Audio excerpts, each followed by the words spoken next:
Welcome back, Miranda here. In this session, we're going to be talking about healthy campus ministry and what does that actually mean. So how do we know if our ministry is healthy? What does it mean to be healthy personally? And what does our personal spiritual health have to do with the ministry? And then really, how do we evaluate our ministries? I think when we talk about, being a healthy ministry, there's so many different things that come to mind and so many different ways that we can look at it. But if we're looking at the wrong things, we can have a false idea of the health of our ministry. We either can think that we're doing better than we are, or we'll think that we're doing way worse than we are. And so let's explore a little bit, how do we actually determine if our ministry is healthy? So again, there are a few things that we want to be looking for, and it's not always the first things that would come to mind. So a few key points to keep in mind. One is that it's about quality and not quantity. So the numbers aren't always truthful when we're looking at our ministry and trying to evaluate. So let's say, for instance, you go to Societies Day on campus at the beginning of the year and you have 100 students that sign up for your society. Does that mean that there's 100 people in your society? The answer is no. So it's not based off of the number of people that we have sign up, but the number we need to look at is the number of people that actually get plugged in.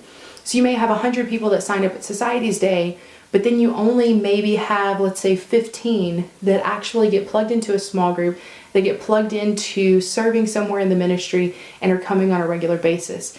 And so the number in that case that we want to look at is the 15 and not the 100, because the 15 is going to be the quality relationships, the quality people that have plugged in, whereas the 100 is just kind of the quantity. There's been a large quantity, but there's not really fruit or quality that's coming out of that. So we want to make sure that we're looking at quality and not quantity.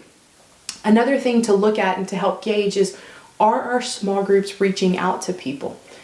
If we always, for let's say a couple of years, have the same number of small groups, and those small groups are always staying at the same number of people in them, then we're not reaching out and we're not growing in that sense. And so we want to make sure that our small groups are continuing to reach out, are continuing to grow, are continuing to impact people, the reses that they're in, all of that kind of stuff. And so a good health factor is, are our small groups reaching out and growing? Another thing is, are people developing genuine relationships with one another? Again, because we're trying to build community, this isn't just about getting people to show up on a Sunday night or a Thursday night or whenever your meeting is. It's not just about getting people to come to a small group, but it's about actually developing relationships and community. And so we want to see, are people developing genuine relationships, or are people just showing up to be a part? If all they're doing is showing up and then going home right after, and we don't see them at all during the week, we don't see them hanging out with anyone, then we may want to kind of look at that and gauge and see what's going on and why aren't relationships actually being built. Another thing is, are your small groups integrated into the overall community, or are they just their own small little pockets of community? And that is one thing that we need to be aware of as we're developing small groups and developing our ministries, is yes, we're creating these individual pockets of community in our small groups, but we want to make sure that those individual communities still have a sense of identity with the bigger community. Otherwise, they're just going to be their own little things, and eventually they'll die off and dissipate and won't be a part of the bigger picture. So if we're truly a healthy ministry, not only will we have these strong smaller communities, but they'll be coming together, understanding that they're a part of the bigger picture, the bigger community, and they'll be integrated in with one another as well. And then the last one is, are students genuinely involved, or are they just showing up? And that's very similar as we just talked about with the genuine relationships, the actual deep, authentic relationships. Are people genuinely involved, or are they just showing up and then going home? And so we want to look at those types of things. So when we're gauging how healthy is our ministry, we can't just look at the numbers that are showing up to our different events. We can't just look at the number of events that we're hosting, but we need to look deeper than the surface and find out, are people integrating? Are people building relationship? Is community being facilitated? And are things actually growing and developing on campus? Or again, are we just a set of numbers? So we've got to make sure that we're digging a little bit deeper than the surface and figuring those things out. So that would be kind of a brief picture of the health of our ministry. One thing to keep in mind as well is if we are not healthy as a leader, it's going to be really hard to maintain and run and grow a healthy ministry. But here's what I want you to say, here's what I want you to hear. Here's what I want to say. And I really want you to take this point home with you, is your health as a leader, your spiritual health, the health of your relationship with God, is not solely because you need to be a healthy leader to lead. First and foremost, our relationship with God should be a priority because that's what we were created for. It is true that you need to be healthy in your relationship with God in order to be able to lead other people, but you need to be healthy in your relationship with God because God created you to be in a wonderful and thriving and growing relationship with Him. I think sometimes we almost want to become the martyr, and our relationship with God suffers because we think that it's okay as long as we're maintaining the ministry. Man, I haven't read my Bible, or I haven't had a good quiet time or a good session with the Lord in, a month, but I've been so busy with the ministry. We can't sacrifice our relationship with God on the altar of the ministry. That's not okay. First and foremost, we were created personally to have relationship with God. And so we need to make sure that we're maintaining that because of that factor. And sometimes, yes, it does kind of, kick us in the pants a little bit that we need to be healthy if we want to lead others. But again, hear me.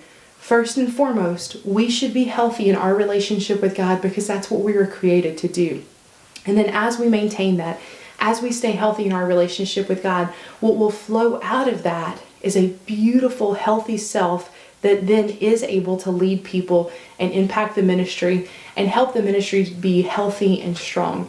But again, we're maintaining the health of our relationship with God because that's what He created us to do. That's what we were designed for, is relationship with God. Keep in mind that in terms of ministry across the board, and this isn't just unique to university student ministry, across the board in ministry, there's always going to be so much work to do. So much work. There's always going to be way more to do than what you actually feel like you can do. There's going to be way more to do than what you have time to do. And so it would be really easy for us to completely throw ourselves into that. And then we may even become unhealthy physically because we're not getting a chance to eat well, or we're not getting a chance to sleep. We're not getting a chance to exercise or any of those things because we've just allowed the need of the ministry to completely overwhelm our lives. The thing is, God calls us to trust Him with everything that we're doing. So let's talk about the Sabbath. One of the 10 Commandments is that we would take a weekly Sabbath. And I think in ministry sometimes we take that as more of a suggestion than a command. And we think, man, you know what? Like I'm working for the Lord, so I'm sure He's going to understand. And so we kind of shove that command off to the side, and we think that we're okay without taking a Sabbath. Really, a Sabbath is about trusting God with the things that He's asked us to do. When we take the time to take a Sabbath, essentially we're saying, you know what, Lord, I trust You. I acknowledge and I understand that this is Your ministry. This is Your work. This is what You've entrusted to me. And I trust that You're taking care of me. I trust the things that You've commanded, so much so that I'm going to take the day of rest. I'm going to take the day to rest, to recharge, to reflect, to focus on the Lord, and trust that You are more than enough and will continue to get me through everything that needs to be done. So really, by taking our Sabbath, it's a way that we trust God. It's a way of giving things back to Him and saying, you know what, You are more than enough, and I put all of my trust in You. In order for us to be healthy, we need to understand that, yes, we do need to work hard and we need to have a hard work ethic, but we also need to understand taking a break, trusting the Lord, and knowing that it's His ministry, it's His work, and it's only through Him that we're able to do everything that we can do and that needs to be done. So as we continue to trust God with all of that, knowing that He will sustain, I have just a few kind of keys or simple tips and things to make sure that we're maintaining ourselves spiritually and maintaining our personal spiritual health. So one is really just making sure that we're keeping a daily time of prayer and reading and quiet time with the Lord. I know that is said over and over. You've heard it 1,000 times. It's such a basic thing. But really, I can't stress enough how important it is that you are taking the time to make sure that you're feeding yourself. And I don't mean reading just so that you can share for someone else. If every time you're reading or every time you're sitting down with God, it's for the purpose of, ooh, so-and-so really needs to hear this, and oh, this would be really great for, someone else. If that's all that you're ever getting, or that's the only reason you're ever sitting down, we need to stop and take a step back and think about, what am I getting out of this? Or why am I doing this? Again, it needs to be about our personal relationship with God. And it's great that we hear things and we want to share. And I think it's always wonderful for us to share the things that God is teaching us and to share the revelation that He's giving us. But it also has to be for us, and that we're sitting down to feed ourselves. So daily time of prayer and reading the Word is essential always. Don't let that slide. Be protective of that time, and don't let that be sacrificed for whatever it is that you're doing. Accountability from others is always a great way to help keep us on track. It's not that we maintain our relationship with God just so that, whenever someone asks us about it, we have a good answer or we have the right answer. But it does help. If someone else is walking the journey with us, discipleship, if somebody's walking alongside of us, it just helps hold us kind of in a better place and keep us accountable as we're growing in our relationship with God and pursuing more of who He is. Keeping things fresh in our relationship with God will also help keep us from getting stagnant. And so maybe that is changing where you do your quiet time. Maybe that's adding in different devotionals or different readings, picking up a good book here and there, chatting with different people about things. However you need to keep things fresh, or whatever you need to do to keep things fresh, just to keep you moving forward in your relationship with God. So be creative, incorporate different things. Chat with your students. How do they connect with God? Or your friends, what is God teaching them? And allow some of their ideas and different things to inspire you to keep things fresh, to keep you on a good track with the Lord. And then the last suggestion I have for you is incorporating the spiritual disciplines. There's a wonderful book by Richard Foster, and it's just simply titled Spiritual Disciplines. And so it goes through many of the different disciplines that should be in our lives. So different things like prayer, meditation, fasting, and I think there's about 12 that I'm not going to remember off the top of my head. However, if you pick up the book, it's wonderful, just kind of bringing us back to some of the basics that we too often forget, and making sure that we're staying disciplined. We don't always feel like spending time with God. I will admit that. I don't necessarily every day just desire to sit and read or pray, but we must discipline ourselves so that even in those days, we're still pursuing God.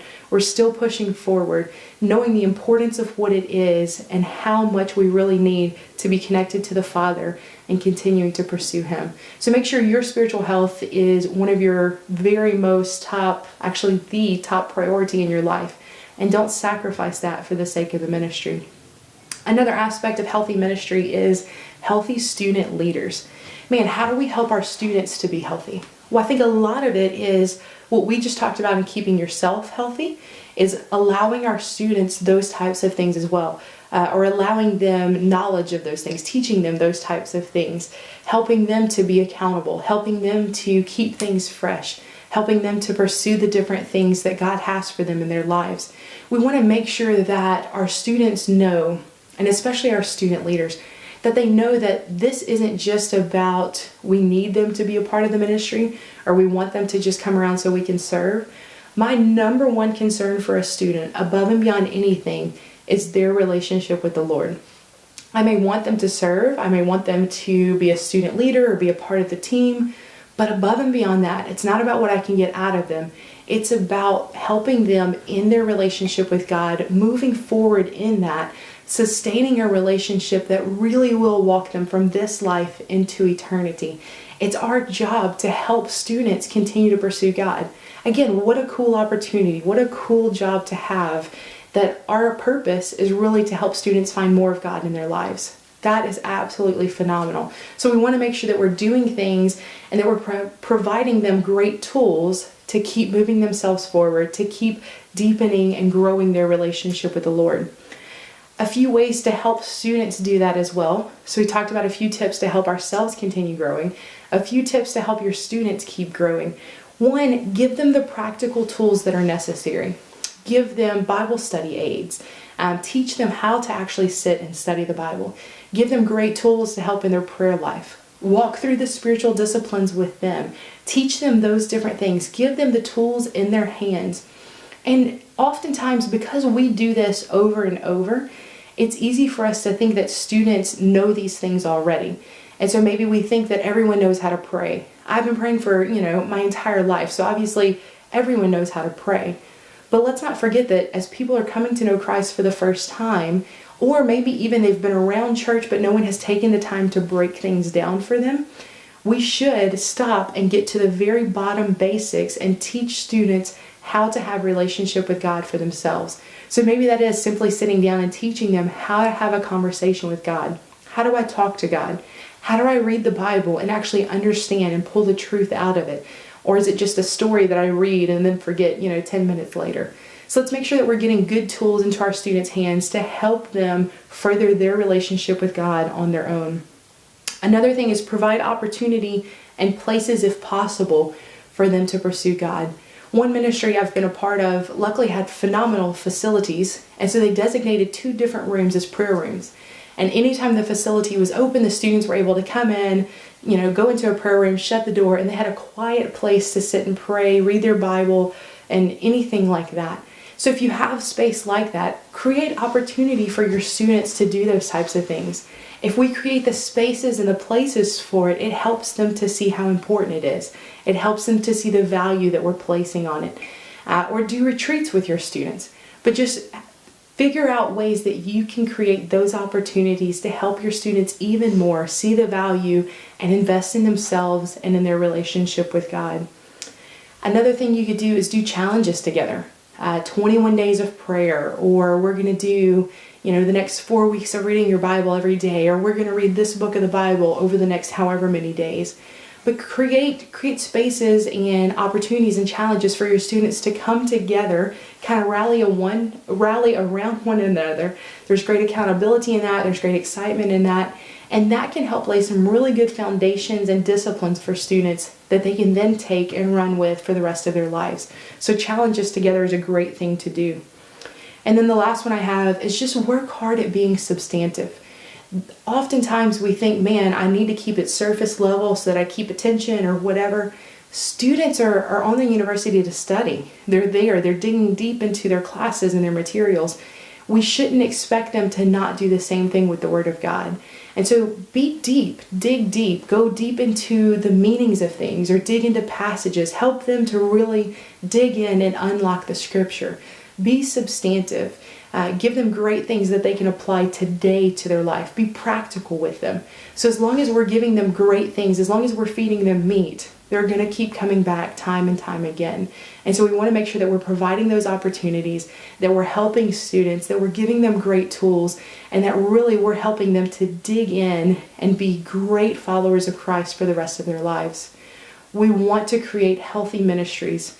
We need to be healthy followers ourselves, and we need to figure out how to help our students be healthy as well.